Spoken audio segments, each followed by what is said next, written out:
आज मैं आकांक्षा गुरु बहन आप लोगों को श्री वाल्मीकि रामायण का अयोध्या कांड का 32वां सर्ग सुनाती हूँ, जिसमें सीता सहित श्री राम का वशिष्ठ पुत्र सुयज्ञ को बुलाकर उनके तथा उनकी पत्नी के लिए बहुमूल्य आभूषण, रत्न और धन आदि का दान तथा लक्ष्मण सहित श्री राम द्वारा ब्राह्मणों, ब्रह्मचारियों, सेवकों, त्रिजट ब्राह्मण और सुहृदजनों को धन का वितरण। तदंतर अपने भाई श्री राम की प्रिय कारक एवं हितकर आज्ञा पाकर लक्ष्मण वहां से चल दिए।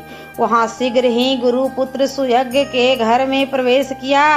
उस समय विप्रवर सुयज्ञ अग्निशाला में बैठे हुए थे। लक्ष्मण उन्हें प्रणाम करके कहा, सखे दुष्कर कर्म करने वाले श्री रामचंद्र जी के घर पर जाओ और उनका कार्य देखो।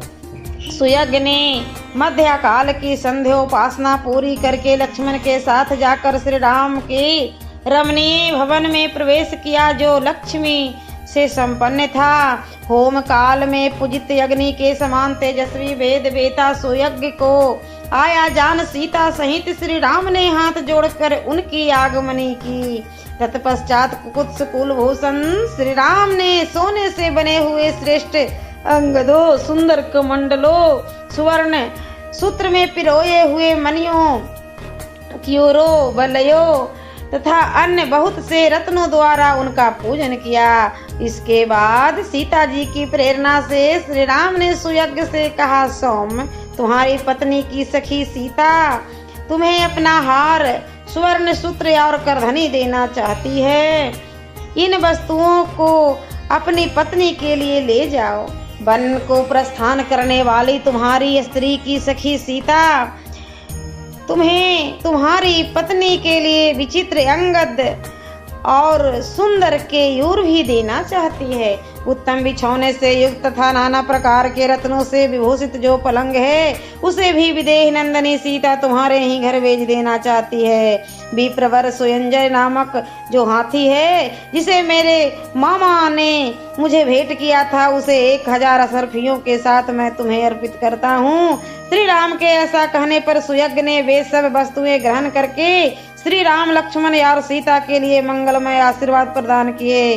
तदंतर श्री राम शांता भाव से खड़े हुए और प्रिय वचन बोलने वाले अपने प्रिय भ्राता सुमित्रा कुमार लक्ष्मण से उसी तरह निम्नांकित बात कही, जैसे ब्रह्मा देवराज इंद्र से कुछ कहते हैं। सुमित्रा नंदन अगस्त्य और विश्वामित्र दोनों उत्तम ब्राह्मणों को बुलाकर रत्नों द्वारा उनकी पूजा करो। महाबाहु रघुनंदन, जैसे मेघ जल की वर्षा द्वारा खेती को तृप्त करता है, उसी प्रकार तुम अपने सहस्रों गौओं, स्वर्ण मुद्राओं, रजत द्रव्यों और बहुमूल्य मणियों द्वारा संतुष्ट करो।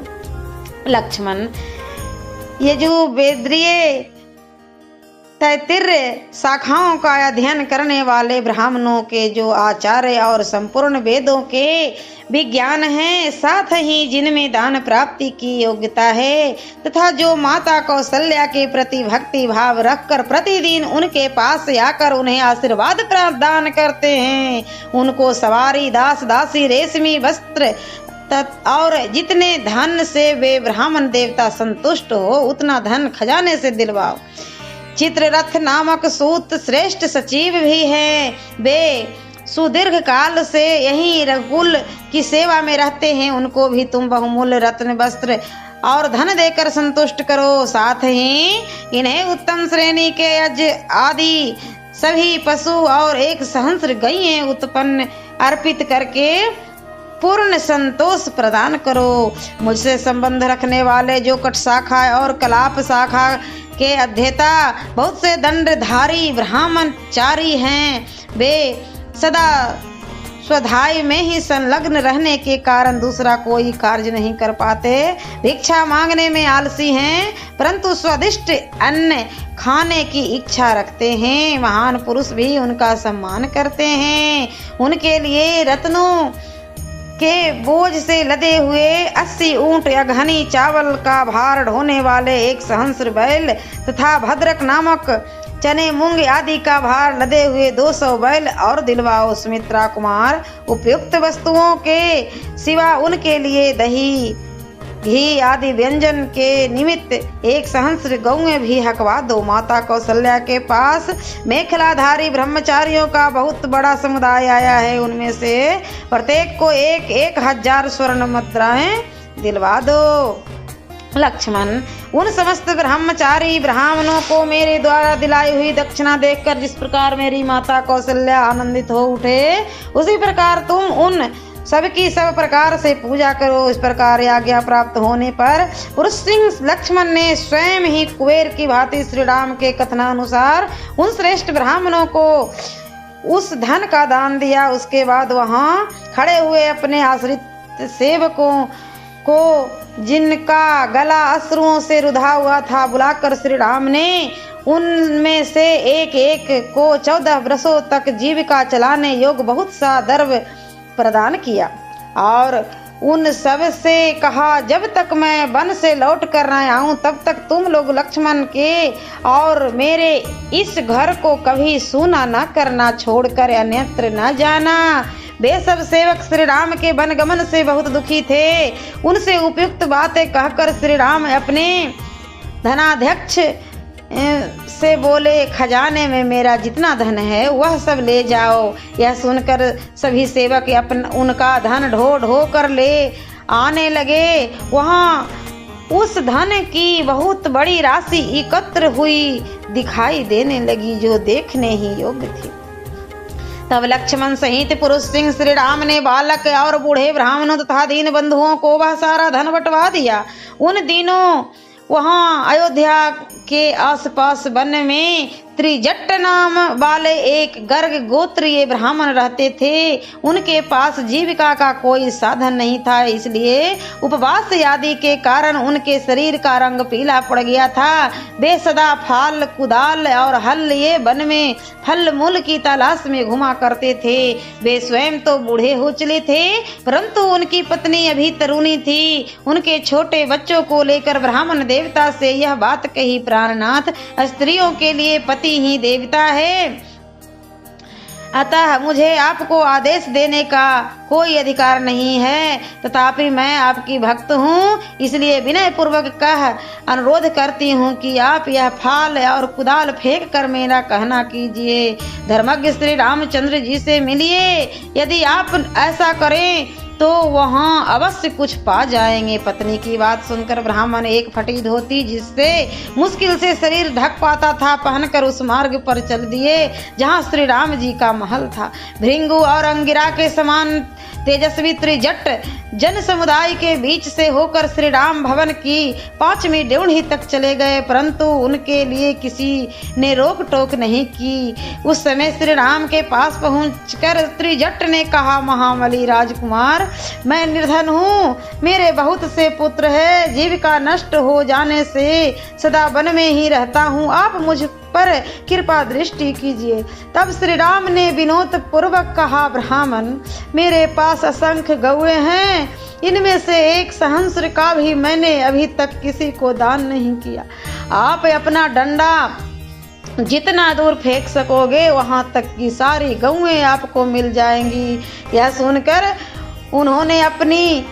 उन्होंने बड़ी तेजी के साथ धोती के पल्ले को सब ओर से कमर में लपेट लिया और अपनी सारी शक्ति लगाकर डंडे को बड़े वेग से घुमाकर फेंका।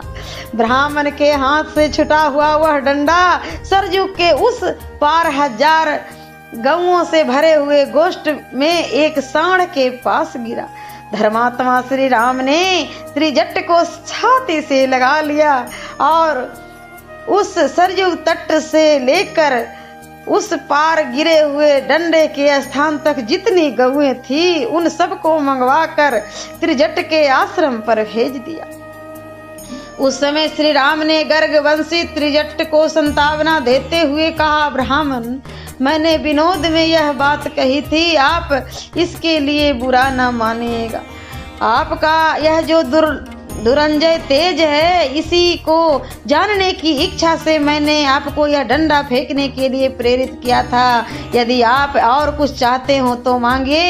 मैं सच कहता हूँ कि इसमें आपके लिए कोई संकोच बात नहीं है। मेरे पास जो जो धन है वह सब ब्राह्मणों के लिए ही है। आप जैसे ब्राह्मणों को शास्त्रीय विधि के अनुसार दान देने से मेरे द्वारा उपार्जित किया हुआ धन मेरे यश की बुद्धि करने वाला होगा।